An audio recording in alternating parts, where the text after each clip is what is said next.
afraid, got nothing to lose. Living life with nothing to prove. I'm gonna be a better version of me.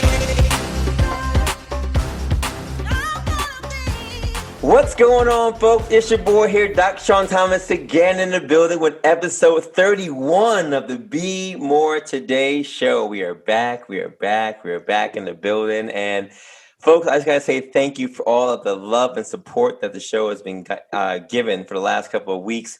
We started the show in February of this year, and we have grown so much from then until now. Our monthly supporters, thank you so much for supporting.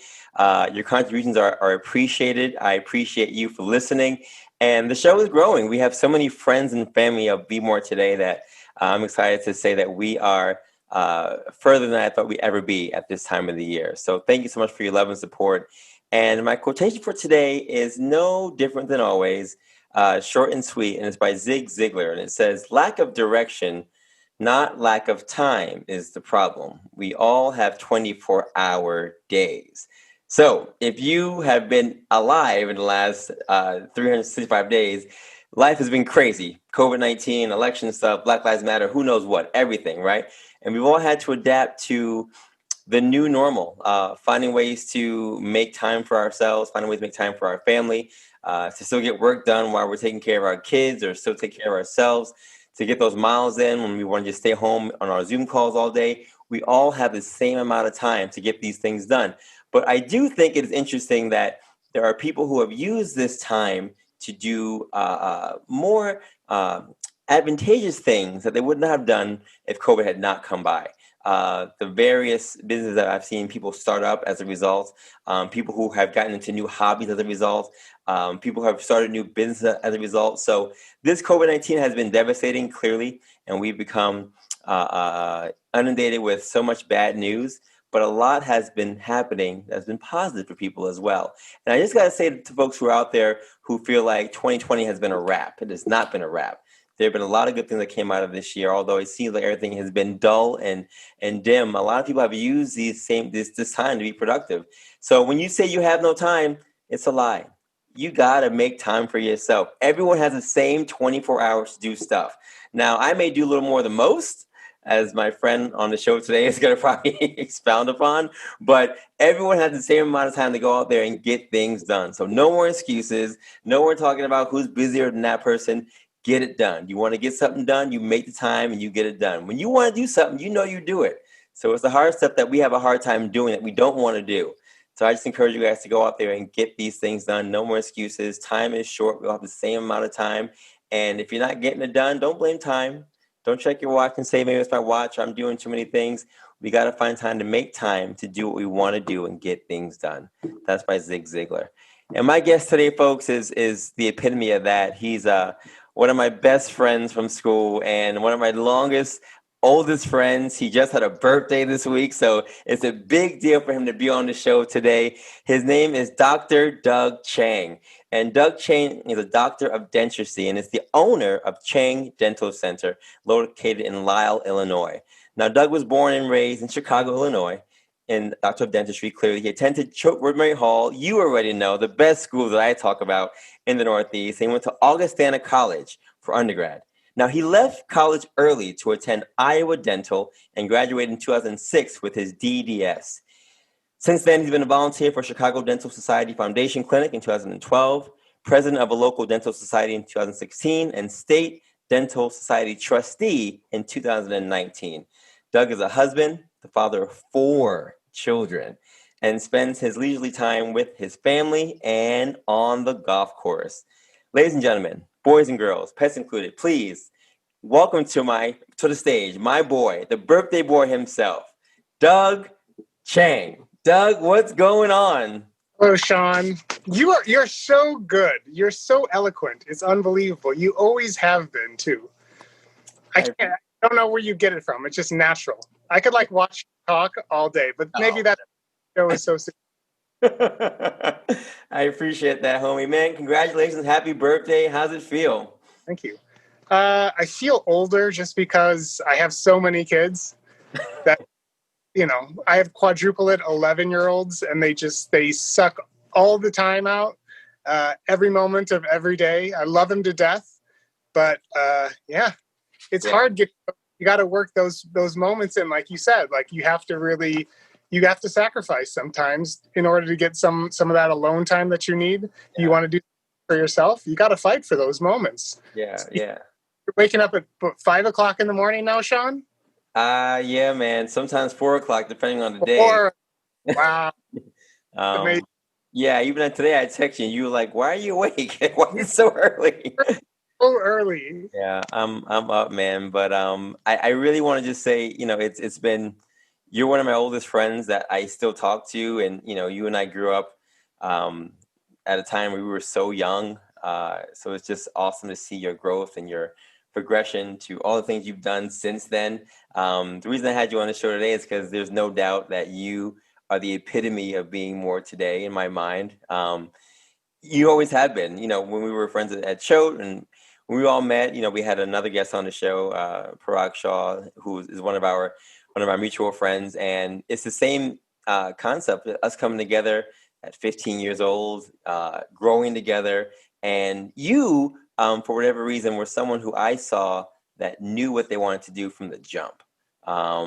I didn't have that when we were at Choate, but you had that, and seeing you do all the things you did, from swimming or diving, cross country, anything you wanted to put your mind to, you did, and you did really, really well. And I admired that about you, and I think that's why we connected as friends, just because you and I share that same drive of, we want to be excellent at whatever we do, and we want to take people down while we're doing it. So it's like, it's something that I think you and I share. And from going to Jamaica with you to going to see you and your family and just grow, it's just been awesome to watch your progression. I'm just happy you're on the show today.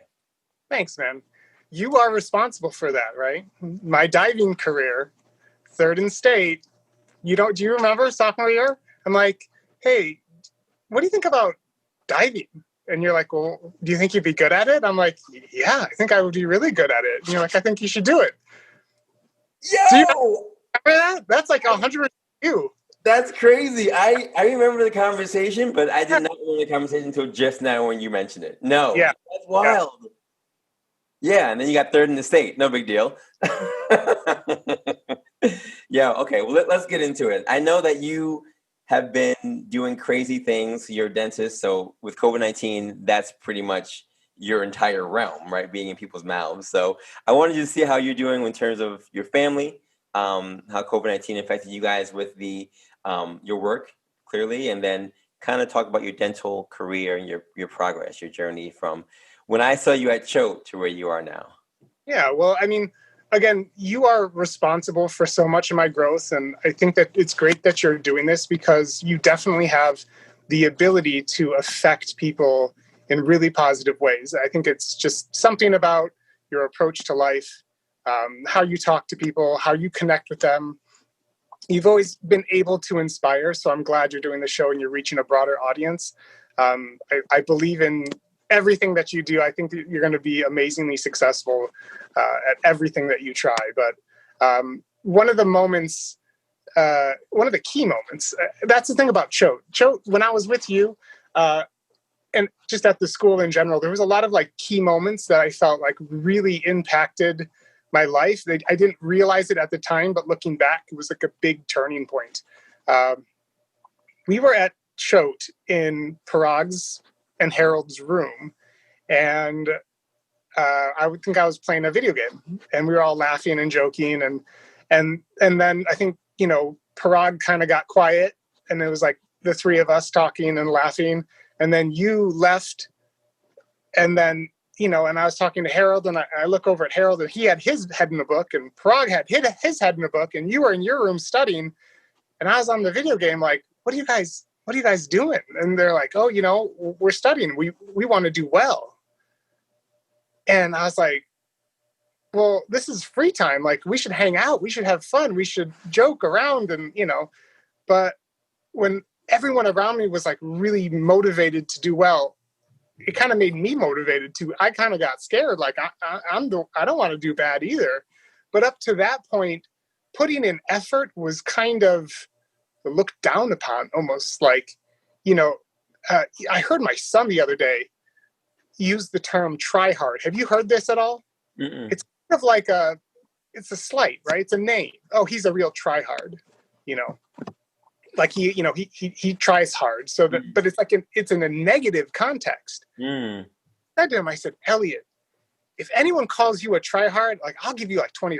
I swear. Like it's, more than anything else, I want people to think of you as someone who tries hard. You don't always have to be successful, but go for it. See how well you can do. You might surprise yourself. If you fail and you're trying, then, that's even more reason to put more effort into it. Don't avoid it, and be proud of that, because maybe you didn't do as well as you wanted to, but you are doing better than you ever would have if you hadn't tried at all. And the more you try, the greater your efforts will become. And you will never be able to give your best until you start somewhere. Mm-hmm. And that moment in CK, in that dorm, while I was playing the video game, whatever, that was like that moment where that was kind of like my start, where it was like I had never really stuck my head in a book before. And it wasn't very good, for a couple of years when I was doing it. But, Choate really promoted growth more than anything else. Mm. And boy, I tell you, like, Choate helped me grow tremendously. And then when I went to college, those study habits that I had developed, I took to Augustana.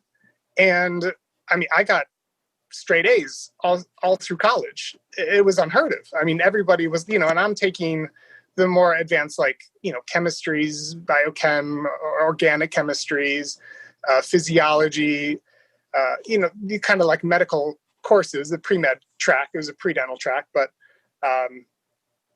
all through that, I had a 4.0, and I really attribute that to Choate, because it helped me grow as a student and helped me get better. I had no problem sticking my head in a book for 2 or 3 hours, pounding out, a couple chapters, grabbing a snack and going back to it.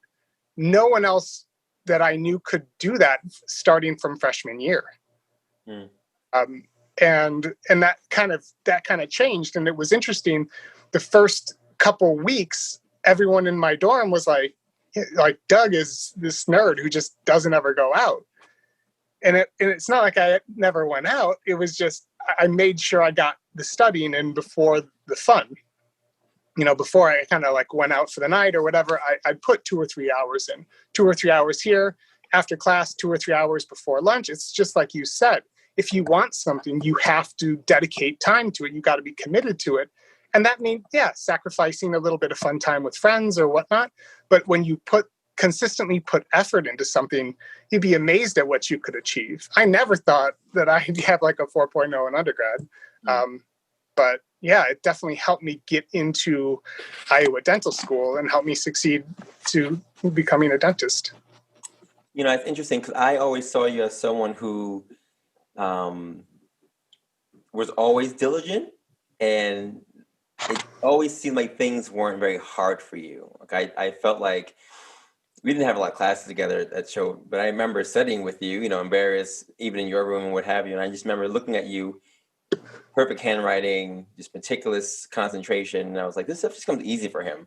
Like he just literally sits there, goes over it, knows it, and then boom.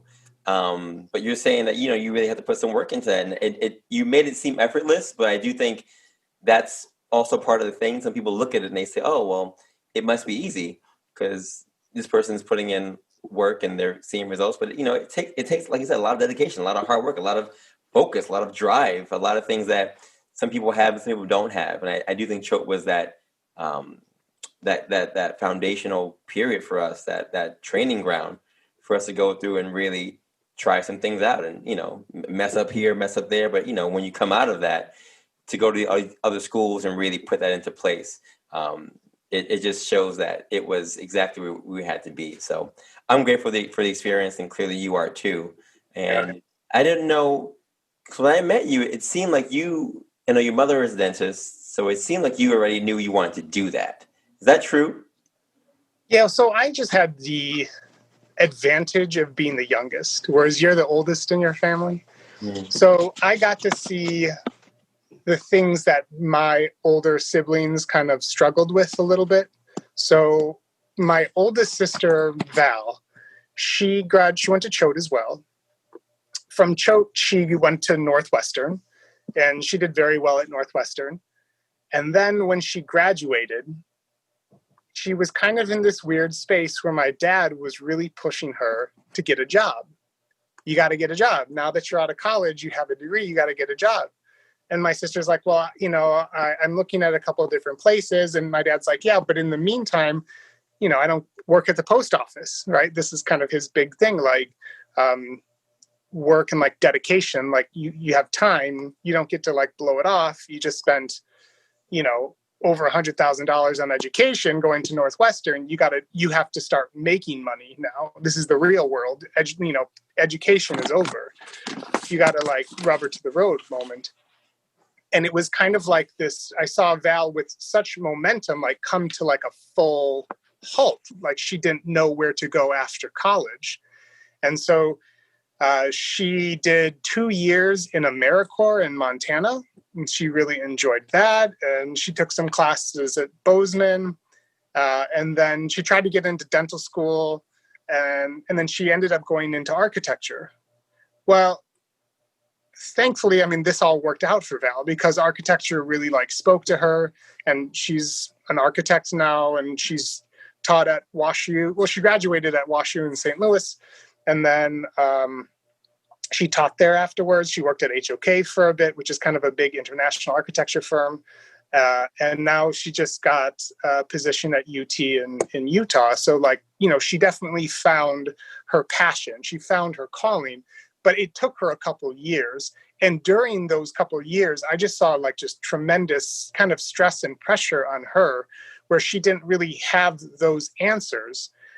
So my approach was always kind of in hindsight, be like, how can I avoid that? So if I start looking into different professions now, then maybe I can kind of be a little bit more guided in terms of what school I go to, what programs that I sign up for, what majors I'm doing, so I can flow more into a career as opposed to, scrambling for years afterwards, with that uncertainty, because it kind of scared me.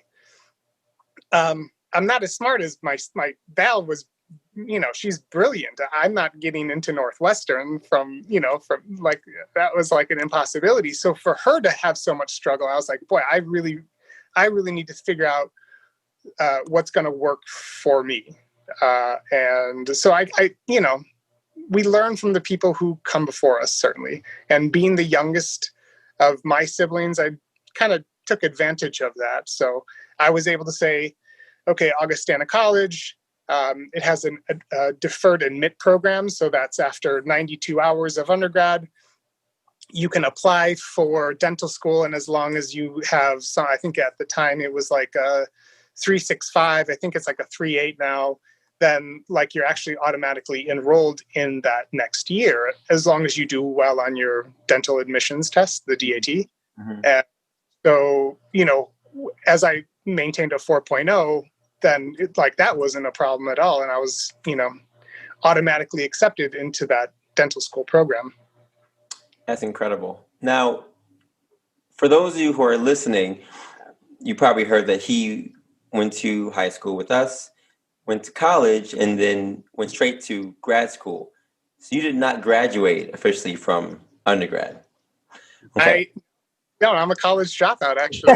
You're pretty much a college dropout. Did people give you, it's clearly you went on and you are a dentist now, but did anyone give you any flack for not graduating from college? No.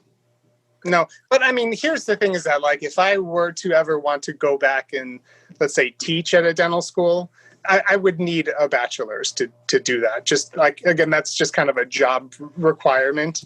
I don't think that they'd let an instructor in that didn't have their bachelor's, and maybe they would, to be completely honest. I don't know. I've never really asked, but that having that diploma, it was I didn't really see the advantage of doing another year. Now hindsight, again, 2020, boy, I missed my senior year of college, which Ah, yeah, but like that's actually interesting. not that smart. That would have been a fun year. You can never get back time, man. That's But true. honestly, I did save. I did save a whole year of tuition, which was nice. And then, the automatic acceptance into dental school was, that was great. I was a wonderful school, great in faculty, good support staff. Yeah, I can't say anything bad about it. It was great. So you finished school, and then you went on to basically take over or work at. It seemed like the family business, right? What was that like? Oh well, uh, so you know this about me, but um, I tend to play to my strengths. Mm. So the fact that my mom was a dentist, no other siblings were going into dentistry. It was kind of like, hey, I can just like have a practice that's up and running. I can work with, my mom, who'd be a great mentor. She already has an office and a staff, and, it would be a very easy transition. And it was. I'm very grateful for my mom. I'm very grateful for the time that we could work together, work on cases. She's really helped me a lot. Clinical aspects, we go back and forth on in terms of different techniques or different materials. She takes a lot of classes. I take a lot of continuing education classes. So there's always a lot of talk between us. And I think my family sometimes is like, okay, guys, like no more dental talk. But, it's something that we're both very passionate about. So it's fun to share that passion with someone. And obviously she's dedicated her entire life to it. And I'm just kind of coming into it from school. But what I learned more from my mom, though, is really about patient care and like how to treat patients. One thing about my mom's practice is, she was never really focused on money or profits. She was more focused on relationships. She wanted to primarily help people, get better, help people solve their problems. And the money thing was just kind of secondary. Like, yeah, we charge patients for services, but that was never the primary focus. That was never that would never drove any decision making. It was always, okay, what's in the best interest for the patient? What would give us the best results?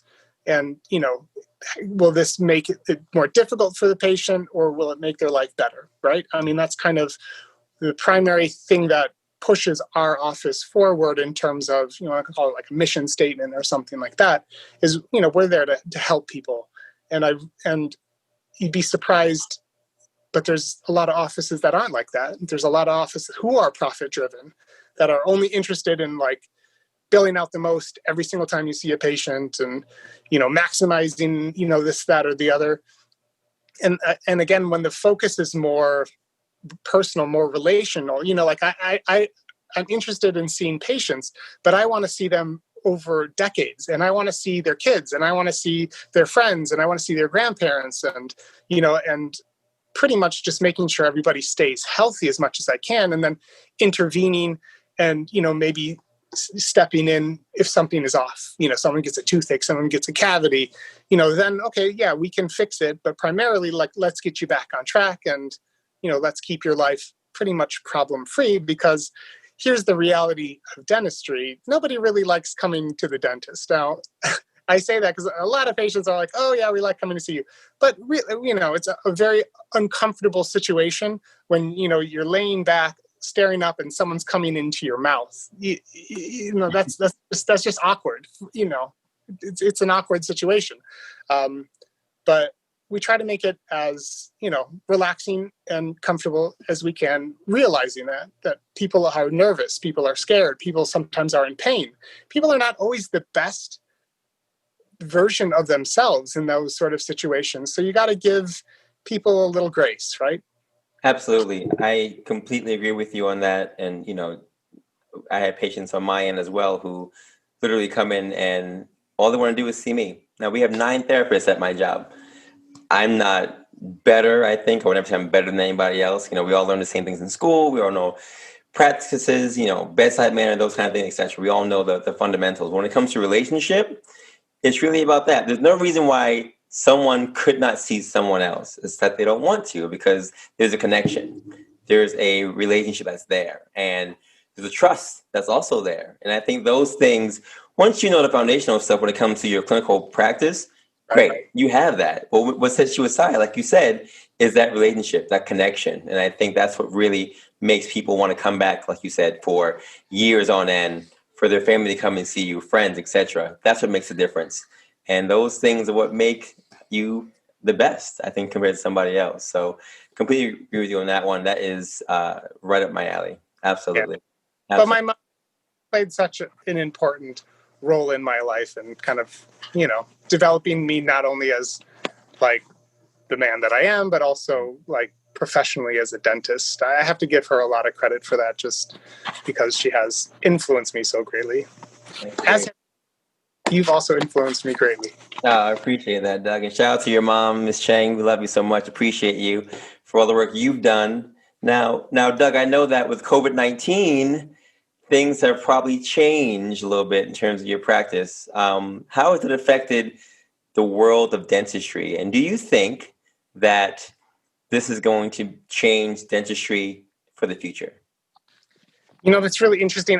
I don't really have the answers in terms of like predicting future care. I can tell you what I'm doing in my practice. So,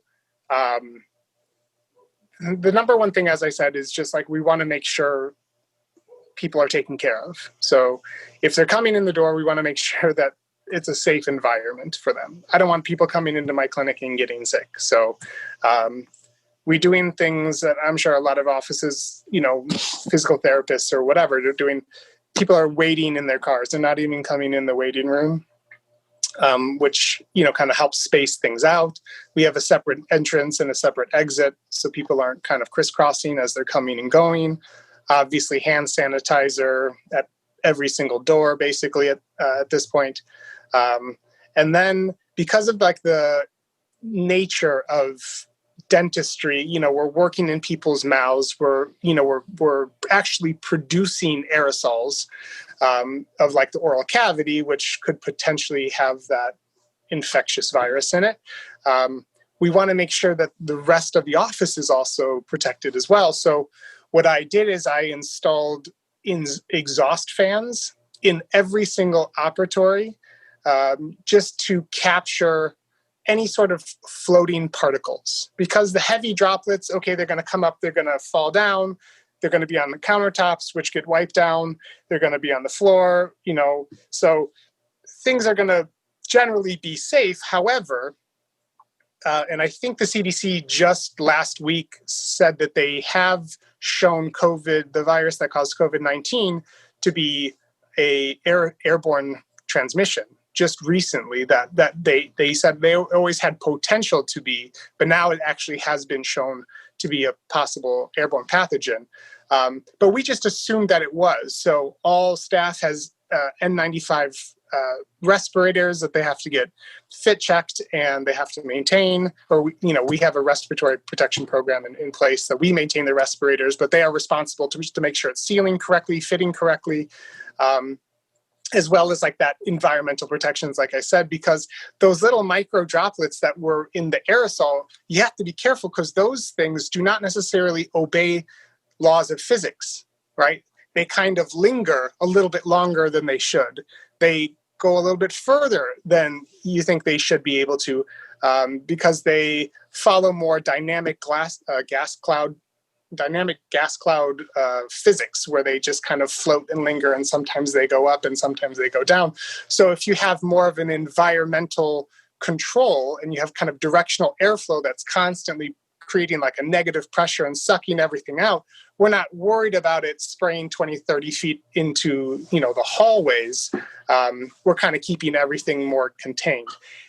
Now, when I did that initially, maybe it was a little bit of overkill, but like I said, dentistry, we don't like to have people in pain, but we don't want to be an area where people are catching virus and getting sick in the community either. So I thought maybe if we go really kind of over and above what some of the CDC guidelines are in terms of safe practices, maybe that's not such a bad thing. Maybe, we're down for 3 months anyways. The Illinois Department of Public Health shut us down for 3 months, just said no one can see a dentist except for like extreme emergencies. But offices cannot be open and, be running as normal. So during that shutdown, it was kind of like, okay, maybe we regroup and figure out if we open, how to do that in the safest way possible for everybody. So implementing new protocols and new environmental controls and personal protection is just kind of what we got to do. Yeah. So that's how we maintain that safe environment. Yeah. I mean, we're seeing the same things in PT. Clearly, we're not as, I would say, frontline-ish as you are. Clearly, you're directly in contact with people, and with the pathogen being airborne, that is a direct threat, if you will, to you. But I'm glad that you guys are taking the precautions to do that. And I think it's safe to let people know that they're good to go back to the dentist. They're good to go back to these places that are open and safe, and that, you guys are diligently working to make sure that your environments are safe for other people. We do this here at my job, and I get frustrated sometimes because we're doing so much, just to make sure that everyone is safe, and people still complain. People still have the reservations. I completely understand those things, but it's not going to be normal for everyone. It's not going to be normal for a while. I think anywhere you go, it's going to be different. It's going to be different for a while for all of these healthcare professions, and people need to be a little more adaptable to recognizing that they need to be a little more patient. To recognize that it's going to be a bit before we get back to our sense of normalcy, and to be a little more apathetic, I think, to the fact that we're all trying to make this work for everyone. So, I hope and pray that these things do get better over time, and that as COVID continues to decrease certain areas, that we get back to a sense of normalcy. But in the meantime, I do think, like you said, precautions are on the table. We're doing all those things, and I'm glad you guys are being safe out there. You guys are really, really necessary to our society, to make sure we get this going. And as a dad who has a daughter who just had her first tooth come out last week, it's more imperative now than ever before to make sure she has proper dental care. So thankful for all your service and what you do. And I know you've served not just as the director of your company, but also on a number of trustee positions. What's the Illinois State Dental Society Trustee? What is that exactly? What's it entail? So Illinois State Dental Society is like the state dental society in Illinois. We don't really have any regulatory we can't mandate, we can't make things happen, but we kind of lobby Springfield just concerning like the Dental Practice Act. So we want to make sure only dentists can own dental practices, that sort of thing. Those kind of safety precautions, first and foremost, that's kind of probably the most important part of the Illinois State Dental Society is that kind of lobbyist component, just to have our voices out there in case something does come up. We're sort of unified either for or against it. That's primarily what it is, but there's also a continuing education aspect. There's also a community service aspect where they do a Mission of Mercy every year, which is basically a free dental clinic day where, they bus people in and, we provide free dental services for people who are underserved throughout the whole state, and kind of moves, I think they do one a year, and it kind of moves throughout the state. So it's not just in the Chicago area. Sometimes we go down to Springfield, or sometimes out in Rockford, or sometimes it's up north in the north suburbs.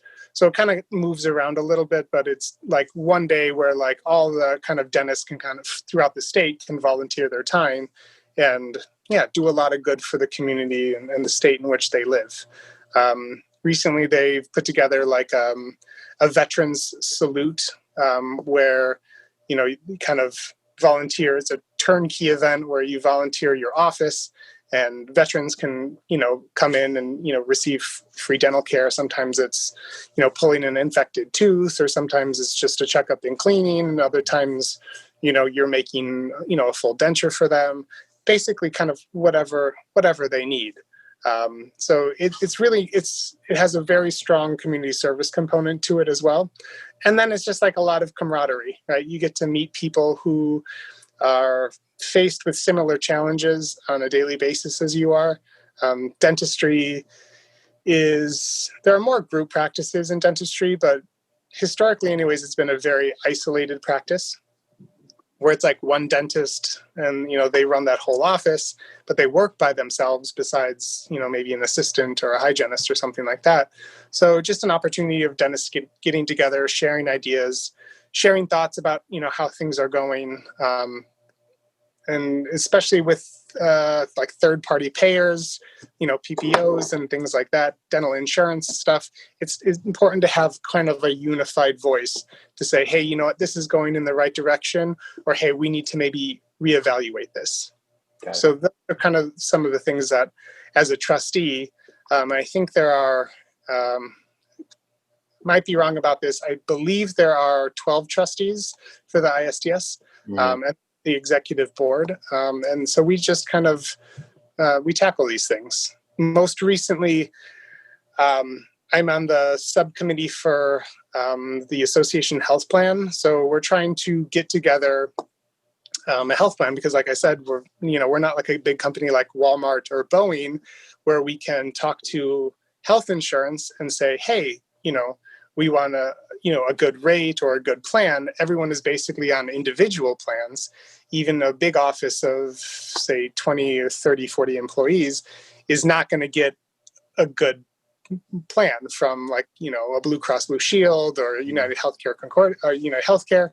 So with an association plan, we may be able to like bring, a couple thousand people together. And now we can start negotiating with the multi-billion-dollar companies, Gotcha. Yeah. So there's different aspects of it. It keeps me busy. No, it sounds great. I know you're super busy with all the work, trustee stuff. I know you're an avid golfer and a father, not of just one, but of four children. What's a typical day like? I know you have a hectic day at the job, doing surgeries, working with patients. Then you come home and you have a very atypical lifestyle with such a big family. What's a typical day in the Chang household like? Just give us a glimpse into what that looks like for us. Well, so, my wife is pretty amazing. So she handles the four kids very well all day long. And especially now, they're doing the online learning. So they're not even leaving the house. So she kind of helps them with their schooling, making sure that they're logged into the appropriate classrooms at the appropriate times and helping them with their assignments. So she does the majority of the work throughout the day. We always do try to sit down and have dinner as a family because that's something that we've always done growing up, like just getting together for dinner time, even if it's a quick dinner, 15 minutes, 20 minutes or whatever, just time together as a family to talk about things, share stories, because I feel like sometimes things do come up that would otherwise be missed. And that's kind of the good stuff. That's like I look forward to that every single night, sitting down with my kids and talking to them about their day, friends, difficulties at school, or not just difficulties, but maybe successes at school, things that they're doing really well at. It's important for everybody to hear that, I feel like, too, because, it just kind of goes to show not everybody has a perfect life, or not everybody has a perfect day. Everyone struggles with this or that or the other, and, celebrate the good times and, band together and endure the hard times. Absolutely. I love the fact that you guys are coming together for dinner time. We try to do the same thing on our end, and especially during this time where, family is just so important. It's a good time to really find time to do that consistently. So well done. And Kristen, kudos to you as always for being the best. You have to give credit to Kristen. She's amazing. And to this point, since high school, so you've known me for a long time, she has really stabilized my life. I mean, she's really kind of brought a sense of, home and she organizes everything so amazingly well. She's so compassionate. She gives just seemingly endlessly. Is one of the most amazing things. I have to give her so much credit for that. And I mean, you're married to an amazing woman too, right? Pi? Yes, sir. How has Pi affected you, Sean? Oh wow, here we go. No, I'm kidding.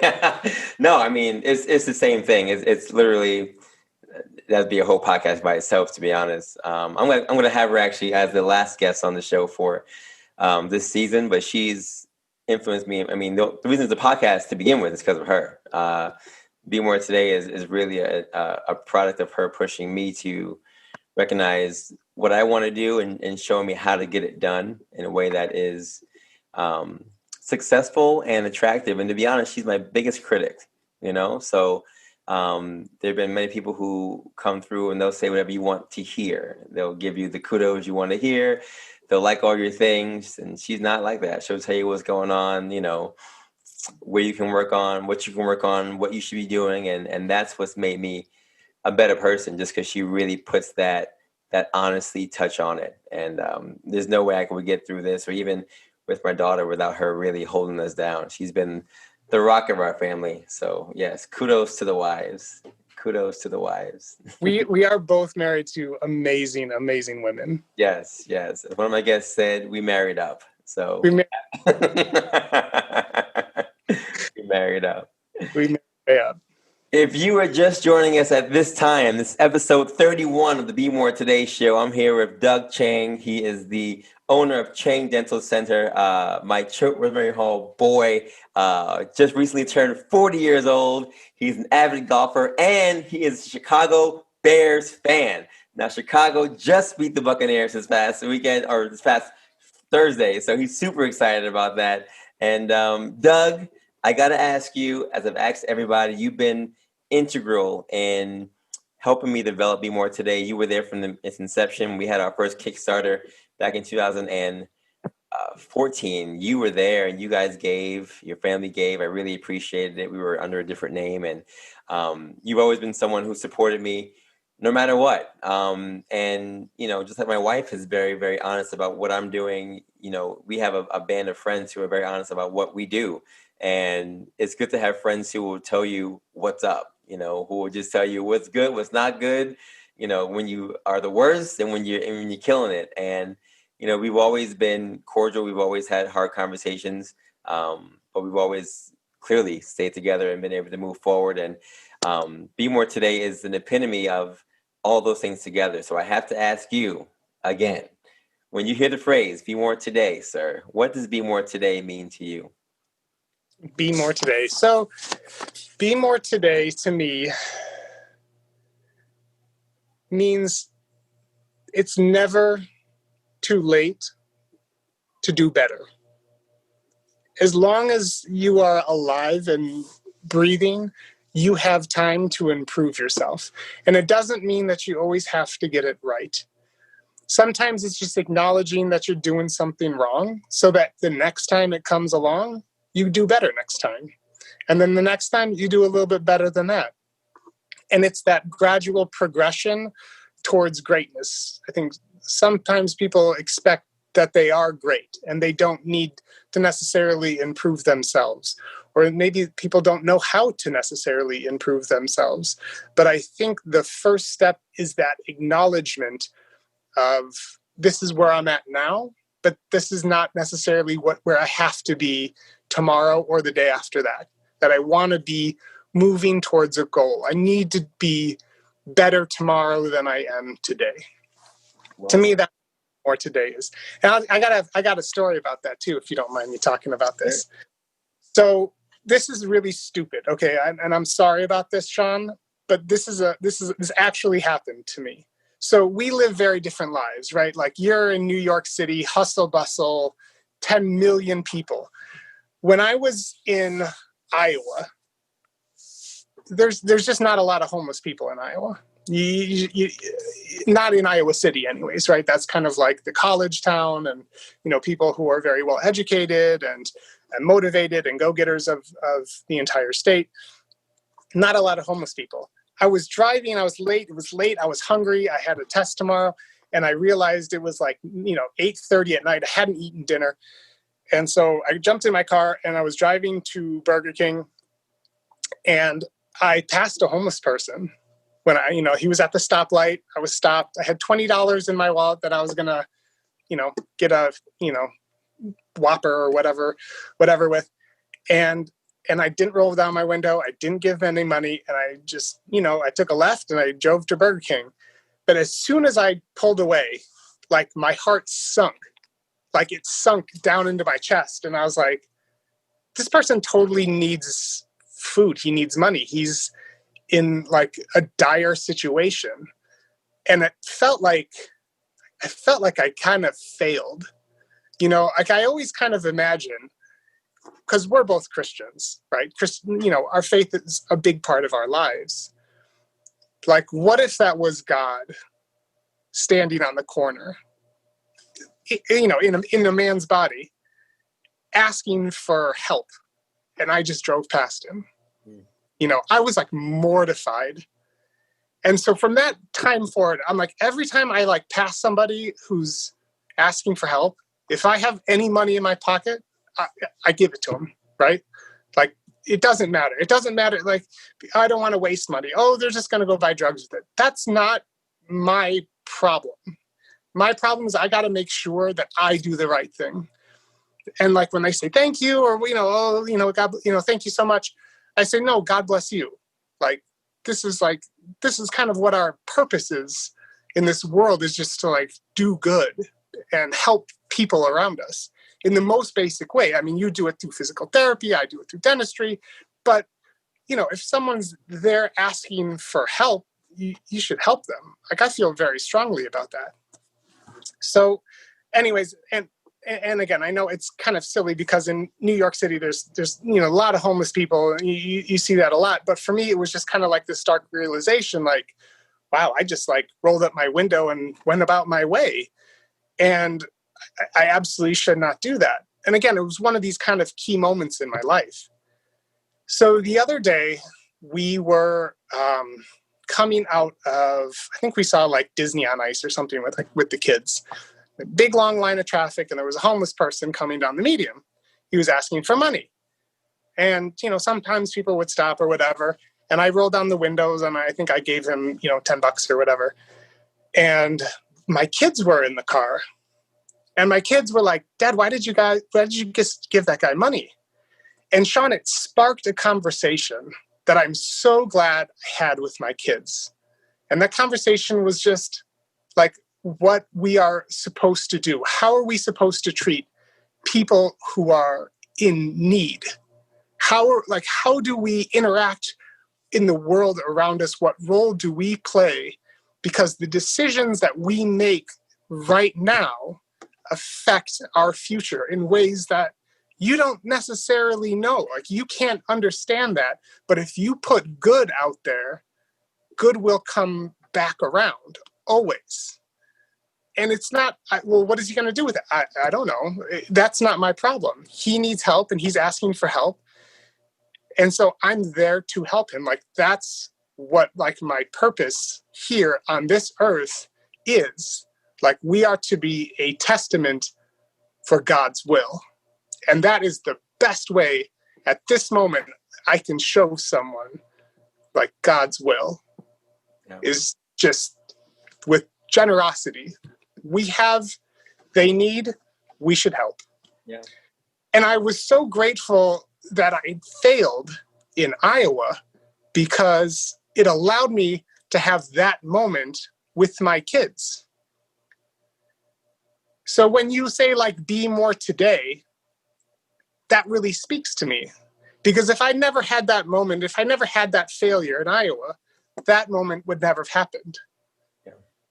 Yeah. Right? So that's like the mentality that's like super important of, even if it's a total failure, sometimes just recognizing your shortcomings and saying, okay, next time that comes up, I'm going to do better.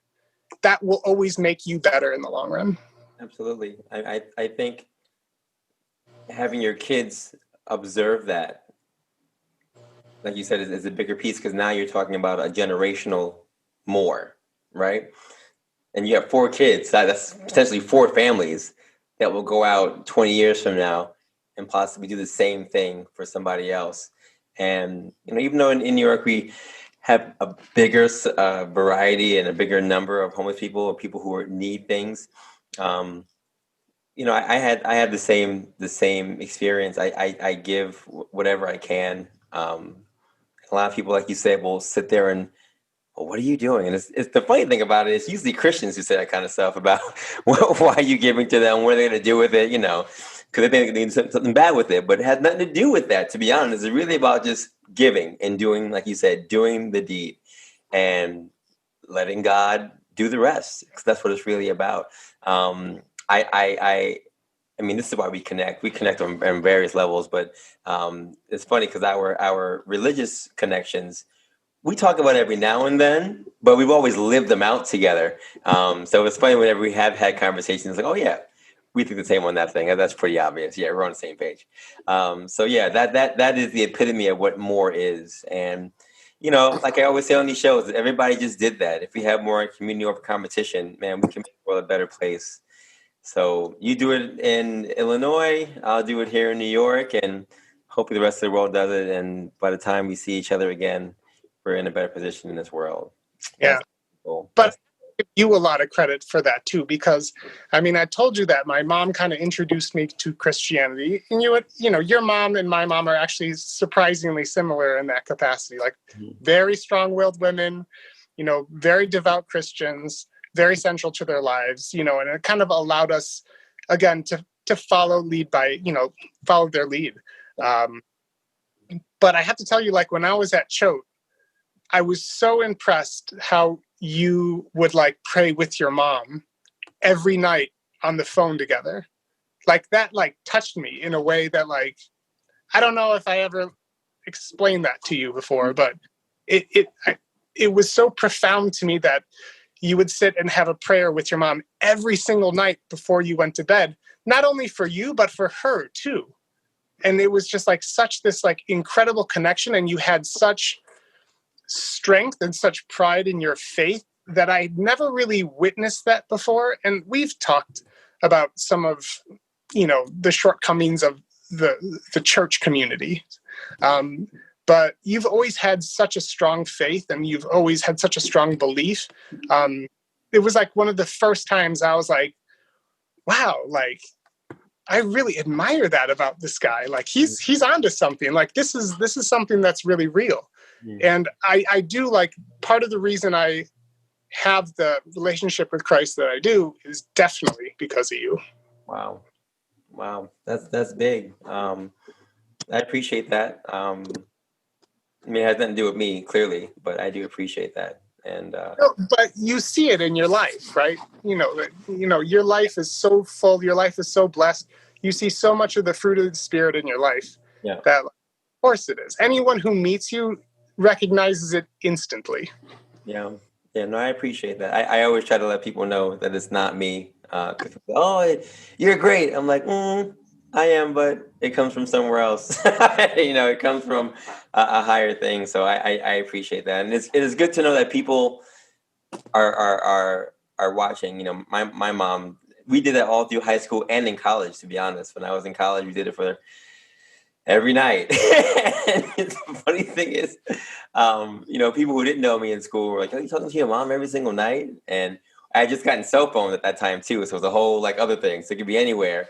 But it really helped me down. It really grounded me. And, I think that's something that I am going to instill in my daughter as well. We pray every night, me and my daughter too. And I think, again, that generational thing that goes on, you instill it in your kids and then they want to do it for their kids and it just carries on. It carries on for generations to generations. So it's those things that we have to continue to plant. And I think that if we keep doing that, again, we can make the world a better place. We just have to all do it. And do it continuously. So I appreciate it. That's real nice of you to say. So I wrote this book, as you know, Be More Today, a 40 Guide to a Better Version of You. You brought a copy of it. I appreciate you so much, as always. Great book.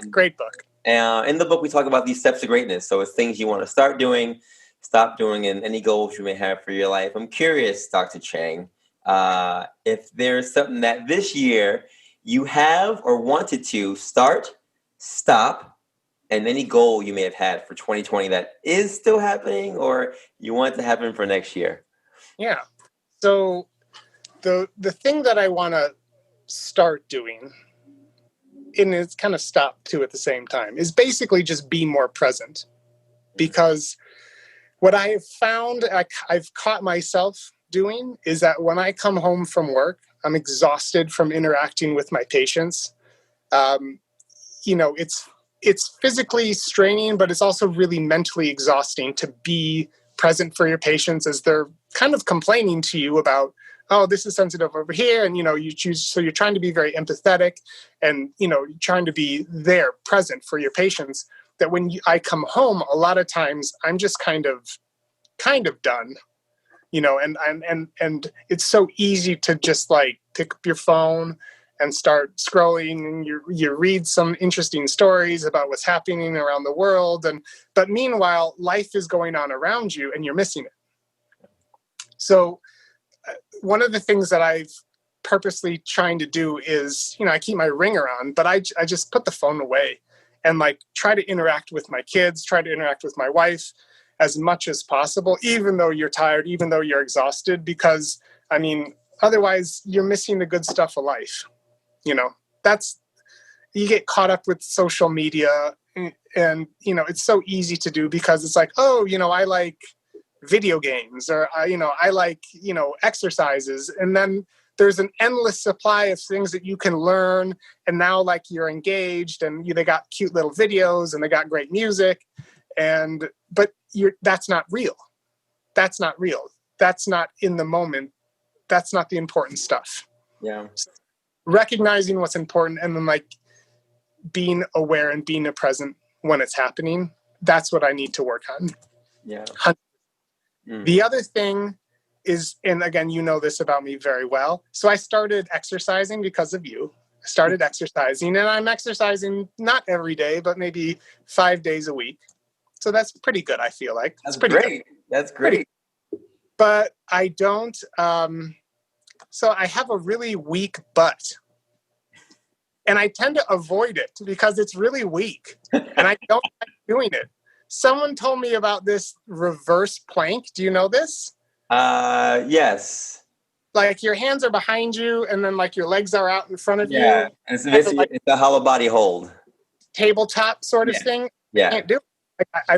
I can't do it.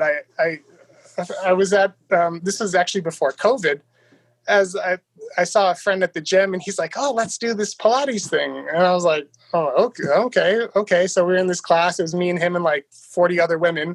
And they could do it amazingly well. And I couldn't do it at all. But you always make fun of me because I never had like a butt. I just very flat, just a lot of flat. So like I said, you can't ignore like the weaknesses in yourself.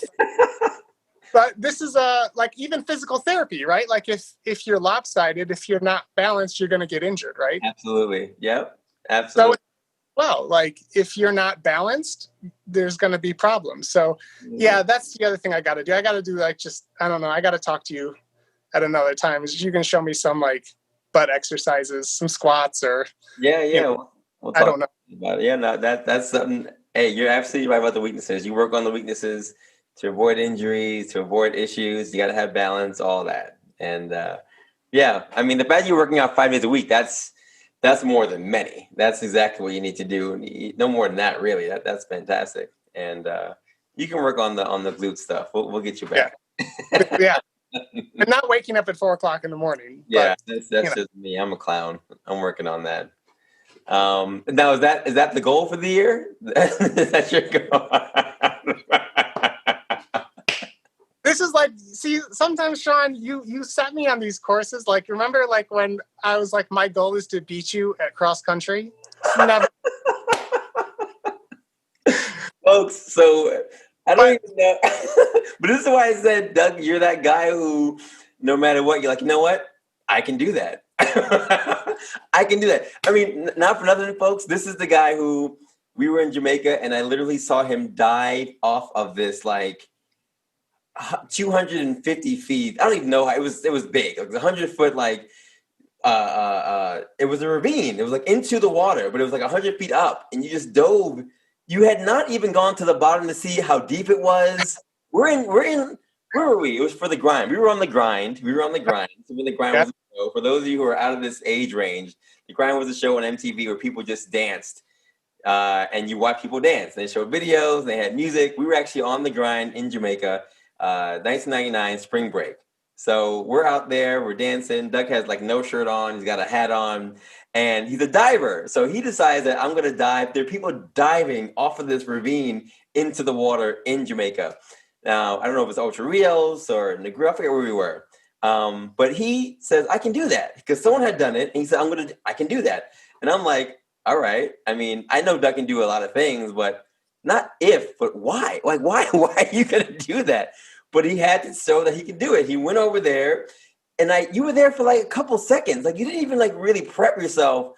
You got up there like you were on a diving board, and you just dove into this ravine like in Jamaica, and you did it. And it's that kind of stuff where I'm like, yo, this guy just literally, you can't tell him that he can't do anything. He is going to find a way to do it and do it well. Now, our other friend, Parag, who was on the show, also did that and did not land as eloquently as you did in the water, but he still did it anyway.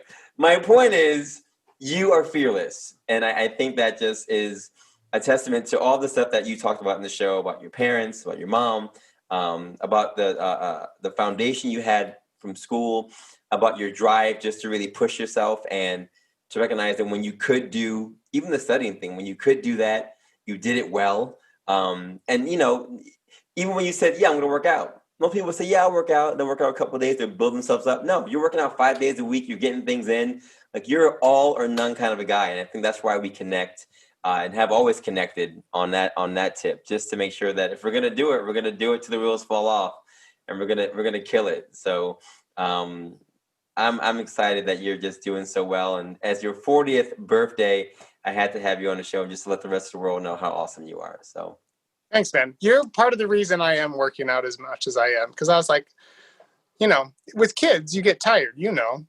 And then it's very easy to just at the end of the day, I'm just going to like relax on the couch because I earned it. I'm exhausted. I'm mentally exhausted. I'm physically exhausted. Yeah.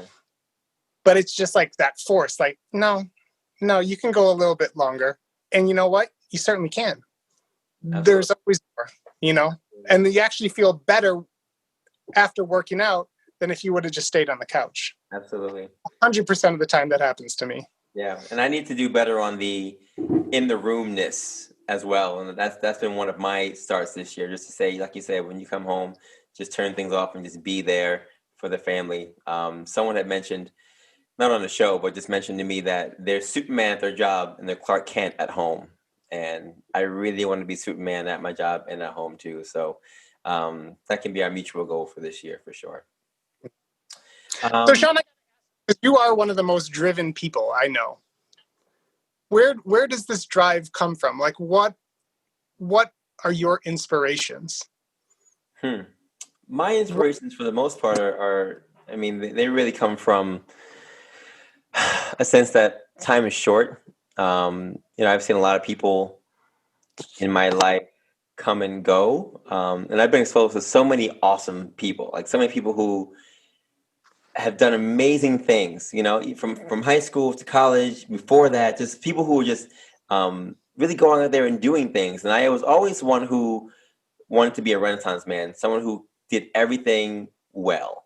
And even when I was a kid, I wanted to make sure if I saw a piano in the room, I want to be able to at least play it. Just in case someone's in the room and they want to hear someone play the piano, I'm going to be that guy, you know? And I said, I'm going to just try everything, because life is precious, man. Life is so short. People say life is long, but life is short. Life is really short. And we've seen that with COVID-19, how precious life can be. When we lose family members who were here yesterday and they're gone, you know, the next day. So I've always had this drive just to say that I'm going to live life to the fullest. And I think I've done a pretty good job on doing that. But the drive is really, like you said, my mom instilled that in me. My dad instilled that in me.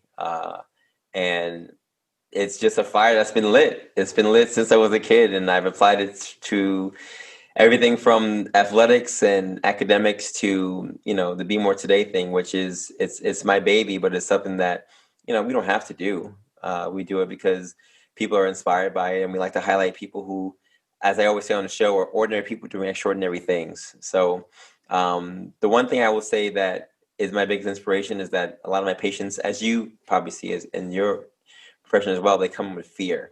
And I think fear is that one thing that cripples everyone. So when I see people who I know can be awesome, I know can be great, I know they can do what they say they can't do, but they're being held back by fear, it makes me just try to find a way to get them over that. And I do for my patients because that's what we do every day. We just, someone comes in, they had a surgery. My job is to make sure they can get over their fear and believe that they can get better and show them how to do that. And that's all Be More Today is. We're just trying to really show people that they can be fearless and that they can really face their fears and be what they want to be, do what they want to do. There's no reason why, like even for me, you and I have talked about me having my own business. There's no reason why I can't have my own clinic, and that's one of my goals too. I want to do that. Part of that issue is that there is fear, and I have to get over that myself. Not fearing that I can't do it, but just fear that what if it doesn't go well? What if for whatever reason we aren't profitable? What if with all the student loans that we have and Sinai school and all these things, that it doesn't become what it needs to be? But this is the foundation for facing those things, for laying down the foundation to say, you know what, make the plan, take the steps, and you can do it. And this show really feeds me. Be More Today feeds me more than I think it feeds others. And I know you keep saying that I've helped you a number of times, but literally hearing your story and the stories of others and seeing all the friends I've known for years who've gone on and done, again, extraordinary things, it just drives me more to say, yeah, why not me too? So that's my drive. And I think I'm just going to continue to keep driving until, like I said, until the wheels fall off. Yeah. And what you should realize too is that if and when you do open your clinic, the best thing about you, Sean, is that, like you said, you are good as a physical therapist, but you offer so much more to people naturally, just being you. That's a benefit to them and their lives than just the physical therapy. And that's something that you can't just go somewhere else to find. That's like a very unique trait that you have and you have always had, to touch people's lives and to make it better. So, and if you include a physical therapy component as well, that's great. Yeah. I appreciate that. I'm sure you're going to be successful with that. Thanks. So then let me ask you this, because you seem pretty fearless. What keeps you up at night? In terms of like fears? Yeah. Like what runs through your head? What runs through my head is sleepless nights. Well, I don't really have sleepless nights. I'm not going to lie to you. I knock out. I'm so tired. No, there's nothing. No, I don't. I literally, I do what you do. I'm with people. I'm giving my all. It's like, and I get home and literally like computer, I go on sleep mode and that's it. Like there's no fear of anything. There's no feeling of, oh, what should I have done? I feel like I give my all every single day. And I feel like like Zig Ziglar said in the quotation today, 24 hours. I use all of that 24 hours. Yeah. It's really like 18 hours. I sleep for about 6 hours a night. But I use all of that time, literally to the minute, like, because you have scheduling. So when you have patients, you're literally on a schedule from whatever time you start to whatever time you end. And then now that I'm commuting back and forth from home, what have you, so I get picked up from school at a certain point in time, I'm on a schedule until I get home. And even when I get home, there's a schedule for her to eat, take a bath, do her hair, get ready for bed. We're in bed by a certain time. So I usually pass out with her. I'm not going to lie to you. Like around 9 o'clock, 8:30, I'm in bed. And I'll wake up at 4 or 5. And that's why I'm up, because I slept at the same time my daughter did. And then I get up and I do my work when the house is quiet, when there's no one around. And my day starts early. And I like that because I can get all my stuff done. And I really use all the time of the day. I'm not watching TV. If I'm watching, it's really watching me while I'm doing something. I use every single minute. And yeah, there's nothing that keeps me up, because literally I am knocked out. But any final tips, thoughts, advice that you want to share, Dr. Chang, Doug Chang, my boy, to aspiring dentists, or to anyone that you think may have an issue with either fear or using their time adequately while they're here on this earth, giving back, anything, any final tips you want to share? No, I mean, I from an academic standpoint, I would say, and I saw this a lot with my friends too, don't waste your college years. That's kind of what I would recommend generally. But what I mean by that is take the time, even like high school and while you're in college, to see a lot of the world. Figure out where you see yourself, what you want to do, understand why you want to do it, and then dedicate your time in school working towards those goals. Because too often, with my friends too, it's like they go through school because they're supposed to, then they're paying thousands of dollars to go to college, and the classes that they take, some of them are prereqs, others that they sign up for are majors that they're good at, and that's why I'm taking it. Well, majors that you are good at aren't necessarily going to help you lead you into the job that you want to have. But if you find the job that you want to have first, then you're at school for a reason. You're working towards that goal. You understand why it's important to take these subjects. Even though you may not like it or be inherently good at them, you still put forth that effort because the ultimate goal is that job, or it's that graduate school, or it's that placement, that wherever that career path is, it's for a purpose. So if you're going through school because, you're supposed to, you might have some difficulties coming out the other end and kind of being a little bit lost. So that's kind of what I would recommend. Well said. Doug, where can people connect with you, either on social media or otherwise? So social media. I am on Facebook and I am on Instagram, but as I said before, I'm trying to do less and less of social media. My email is info@changdentalcenter.com if anybody has any dental questions. I do love dentistry. That's what I've dedicated my life to studying. And just, we're talking about Be More today as it applies to life. But in fact, I apply that to my practice as well, where I'm always kind of looking in terms of what can I do better? How can I make this more painless? How can I make this quicker so the patient's mouth isn't open so wide for so long? All these kind of things that just, we want to be the best that we can be at any given time. And if you adopt that principle in your head from Be More Today, I think you'll be very successful. Awesome. Doug, happy birthday, homie. Thank you so much for being on the show. Thanks, Sean. Bears, go Bears. Folks, don't forget our quotation from today from Zig Ziglar. Lack of direction, not lack of time, is the problem. We all have 24-hour days. So go out there and be more today. The Be More Today show is in the books, number 31. And as you guys know, Be More Today is everywhere. We're on Facebook, we're on Instagram, we're on Twitter. So like us on all those mediums. And of course, our website is the same, bemoretoday.com, where you can get my book, you can check out our music, and all things for our podcast information. Of course, the book is also on Amazon, so go on there and check it out as well. You can also go on YouTube and see our workouts. I've been putting out workouts every single Sunday for you guys. So if you have 45 minutes or even half an hour for a little workout, go on and Be More Today on YouTube and check out all the workouts we have on there. They will keep you always on the move. For those of you who are runners and are bikers, our Strava group is in effect. So if you have the Strava app, go on Strava, Be More Today. You can join our group and we can track each other, see who's doing what when it comes to their mileage, their biking, and just keep people moving forward. We put these shows actually every single Monday on the Strava app. So if you want to hear the show while you're doing a little run or a jog, you can definitely do that.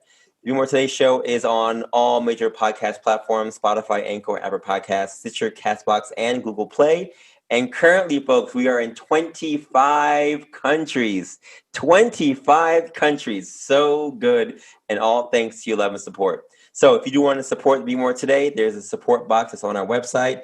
It says the donation box. If you want to donate anything to the cause or to see other people on the show, you can always do that. And we are looking for sponsors. If you do want to do sponsorship, where we're going to start advertising you guys in terms of local events, local businesses on the Be More Today show. So the list has already begun. If you want to be on that list, email us at bemore, that's bemore, the number 2 day at gmail.com, or on all of our social media platforms.